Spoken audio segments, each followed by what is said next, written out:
Hello everyone. Today we will discuss how to start maths for CLAT 2026.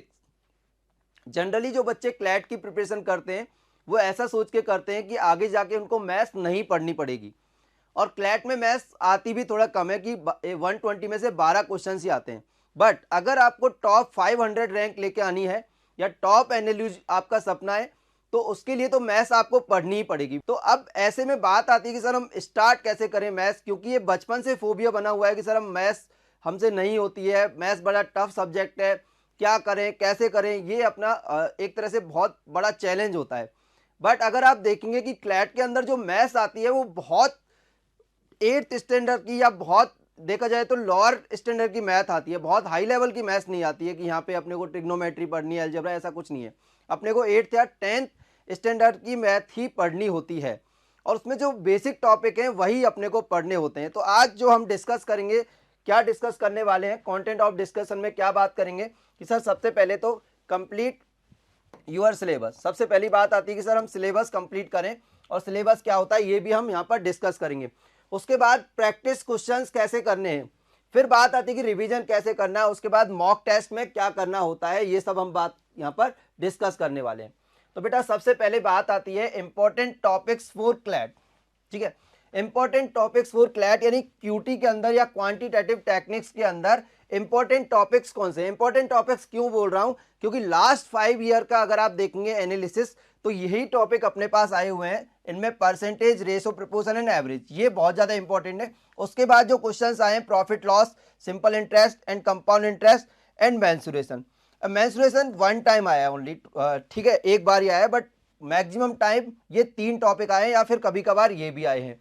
ठीक है, but जो complete syllabus की हम बात करें तो कंप्लीट सिलेबस ये है कि percentage, ratio, proportion, average, profit and loss, simple and compound interest, mensuration, ages, partnership, mixture and alligation, time, speed, distance, races, boat and stream, time and work, pipe system, basic of permutation and combination and probability. ठीक है, अब बात करते हैं कि हम start कैसे करेंगे ये सारे टॉपिक। जब आप स्टार्ट करेंगे क्यूटी की स्टार्टिंग या क्यूटी या मैथ्स की स्टार्ट करेंगे तो सब इसमें क्या आता है, सबसे पहली बात आती है कि सर क्लैट के अंदर आता क्या है। क्लैट में आप देखेंगे कि यहाँ पर पैसेज बेस्ड क्वेश्चंस आते हैं, उनको हम कैसलेट बोलते हैं या फिर डेटा इंटरप्रिटेशन बोलते हैं, डीआई बोलते हैं। तो यहाँ पर नॉर्मल क्वेश्चन ऐसे नहीं आता कि डायरेक्ट परसेंट का क्वेश्चन आ गया या रेशो का आ गया या एवरेज का आ गया, यहाँ पर कंबाइंड होके पूरा कैसलेट की फॉर्म में या फिर पैसेज की फॉर्म में आता है। और बट उसमें जो बेसिक कॉन्सेप्ट है वो टॉपिक के अपने स्ट्रांग होने चाहिए। यानी कि बेसिक कॉन्सेप्ट सबसे पहले हम बात करते हैं कि percentage, ratio, proportion and average, ये 3 टॉपिक के बेसिक कॉन्सेप्ट एकदम स्ट्रांग होने चाहिए अपने। बेसिक कॉन्सेप्ट से मीन कि अपने पास कम से कम हर टॉपिक के 100 क्वेश्चंस की हम प्रैक्टिस करें। सबसे पहले कॉन्सेप्ट देखें और कॉन्सेप्ट के बाद मैक्सिमम क्वेश्चंस की हम प्रैक्टिस करें, जितना हम प्रैक्टिस कर सकते हैं। और हर टॉपिक में देखा जाएगा तो 6 to 7 आवर्स में एक टॉपिक कंप्लीट हो जाता है और वो हम यहाँ पर पढ़ाते भी हैं, बताते भी हैं और मॉड्यूल में प्रैक्टिस के लिए बहुत सारे क्वेश्चंस भी हैं। ठीक है, दूसरा मैंने मास्टर क्लासेस लिए हैं, उसके अंदर भी मैंने आपको कैसलेट में अप्रोच बताइए कि कैसे आप अप्रोच करेंगे कैसलेट को लेकर के। बट सबसे पहले हम इनके बेसिक कॉन्सेप्ट देखेंगे, सारे टॉपिक्स के बेसिक कॉन्सेप्ट देखेंगे। उसके बाद क्वेश्चंस की प्रैक्टिस कहाँ से करेंगे आप, कि अपने पास जो अगर लॉ प्रेप के आप मॉड्यूल देखेंगे, लॉ प्रेप के मॉड्यूल में प्रैक्टिस क्वेश्चंस हर टॉपिक के दिए हुए हैं। ठीक है, हर टॉपिक के प्रैक्टिस क्वेश्चंस वहां से हम कर सकते हैं। और प्रैक्टिस क्वेश्चंस में अगर अपने को कोई क्वेश्चन आता है तो उसके लिए राइट टिक करेंगे और नहीं आता है तो आप सर्किल करेंगे, राइट। आगे मैंने ये बात की भी है कि आगे बात करेंगे कि सर उसके बाद रिवीजन की बात करेंगे, बट पहले प्रैक्टिस की ही बात कर लेते हैं। प्रैक्टिस कैसे करेंगे कि हमने जो कुछ भी आपको पढ़ाया सबसे पहले उसको घर जाके वापस से अपने को 2-3 बार खुद से करना होता है। हम मैथ्स में गलती क्या करते हैं कि हम ऐसे बुक लेके उसको रीड करने की ट्राई करते हैं, बट मैथ्स में मैथ्स बाई प्रैक्टिस, मतलब बिना प्रैक्टिस के मैथ्स नहीं होगी। आपको बार बार प्रैक्टिस करनी होगी क्वेश्चंस की जिनमें आपको दिक्कतें आती है, प्रॉब्लम्स आती हैं। ठीक है, और जिन क्वेश्चंस में प्रॉब्लम आती है उनमें आप सर्किल भी कर सकते हैं, जिससे कि वापस में उनको रिवीजन के टाइम पे हम उनको सॉल्व करेंगे वापस से। ठीक है, तो बेटा वापस हम बात करें कि उसके बाद प्रैक्टिस क्वेश्चन करने के बाद में हम बात करते हैं रिवीजन की।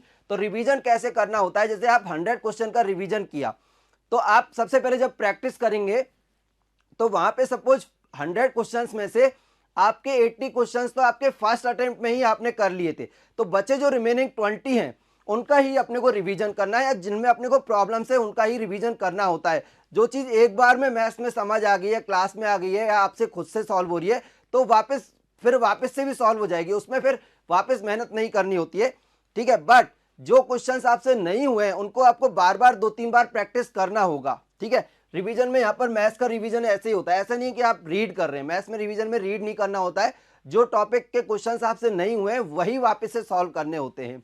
फिर हम बात करें कि मॉक टेस्ट में, मॉक टेस्ट में क्या है, कैसलेट आते हैं। कैसलेट की प्रैक्टिस के लिए मैंने master class first and second ये बनाई है, वहाँ पे आप देख भी सकते हैं कि सर कैसलेट की अप्रोच क्या होती है, वहाँ पे मैंने समझाया भी है। आप डालेंगे master classes bye Yogesh sir तो वहाँ पे वो आ जाएंगी यूट्यूब पे, ठीक है।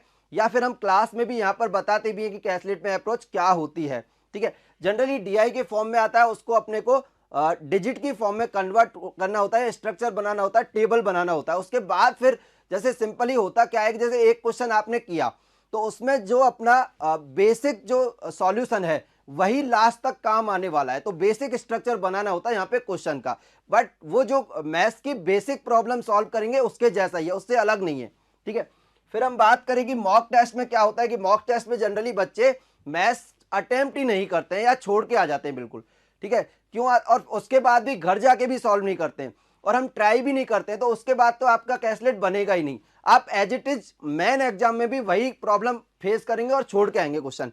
बट आप क्या क्या करना होता है कि मॉक में अगर आपसे नहीं बना तो घर जाके खुद से बनाइए, फिर भी नहीं बनता है तो टीचर से हेल्प लीजिए, समझ पा रहे हैं, और टीचर से हेल्प लेने के बाद फिर वापस से बनाइए, तब जाके आप, मैं ये समझूंगा कि आपने पूरा एकदम मतलब एक्चुअल जो फॉर्मेट है वो किया है, और उसके बाद आपको वो चीजें आने लगेंगी, समझ पा रहे हैं। मतलब थोड़ा सा पेन लेना होगा, महीने 2 महीने। होता क्या है जनरली बच्चे लास्ट में जाके, लास्ट जब 3 मंथ्स बचते हैं तब अवेयर होते हैं कि यार अब क्यूटी करें, अब मैथ्स करें। बट उस टाइम पे ऑलरेडी इतनी सारी प्रॉब्लम्स होती हैं कि आप वहां पे ओनली मैथ्स के लिए टाइम नहीं दे पाते। तो हमको शुरू से ही 1 आवर या 1 and 1.5 आवर्स अपने को डेली देना होगा मैथ्स के लिए, तब जाके अपनी मैथ्स इंप्रूव होगी। धीरे धीरे थोड़ा टाइम लगेगा, मतलब 1-2 मंथ्स में आपका इंप्रूवमेंट स्टार्ट होगा, बस थोड़ा पेन अपने को लेना होगा, ठीक है।